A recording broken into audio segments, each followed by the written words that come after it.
Ah, Annick, comment une personne torturée peut-elle être en paix?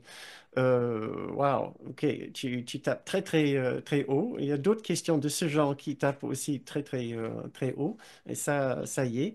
Euh, Bien sûr, je ne dirai jamais à personne qui se trouve dans le moindre situation difficile qui pourrait trouver la paix et qui pourrait choisir la paix. Pas mon but de vous dire vous pouvez. Euh, c'est mon but de dire l'esprit fonctionne de cette façon. Et nous conservons, nous préservons et nous possédons chacun des réserves insoupçonnées.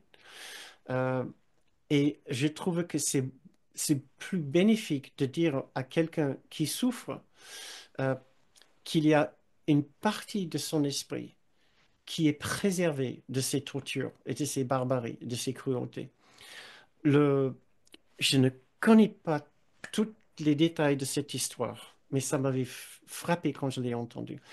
Je ne sais pas si c'était Marshall Rosenberg, l'inventeur de CNV, euh, qui était en train de parler avec un grand Rinpoche, si ce n'était pas le Dalai Lama, je ne sais pas, qui lui a posé la question, comment est-ce que ces moines tibétains ont fait quand ils s'étaient revenus des prisons et des camps des Chinois en Tibet où ils ont été torturés. Comment ils ont fait avec le, le, le stress post-traumatique?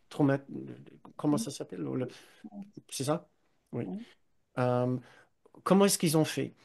Et le Rinpoche, ou le lama, je ne sais pas si c'était pas le Dalai Lama, le regardait presque avec un air plutôt curieux.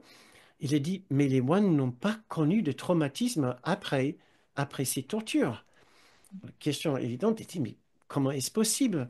Il a dit, parce que soit ils savaient que ça faisait partie de leur chemin d'apprentissage et qu'il fallait apprendre à le traverser, soit parce que ils étaient dans une telle démarche de penser à la souffrance de leur tortionnaire, de leur bourreau. Comment est-ce que leur esprit devrait être torturé pour, pour pouvoir euh, euh, pour, pour pouvoir être capable d'exercer de telles horreurs sur d'autres personnes.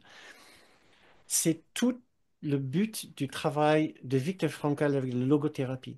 C'était de nous mettre dans une optique où nous pouvons transformer notre expérience immédiate qui empêche notre esprit de s'enfoncer dans la brèche, dans le gouffre de la souffrance, dans les abîmes de la souffrance. C'est possible. Maintenant, je ne dirai jamais à quelqu'un, que- quelle que soit la souffrance, la difficulté qu'il traverse, qu'il pourrait voir sa situation autrement. Il a besoin de notre genre d'accompagnement, même si la vérité est que Dieu et son amour sont avec nous à chaque instant. Donc, je ne sais pas si j'ai assez bien répondu à ta question, Annick, mais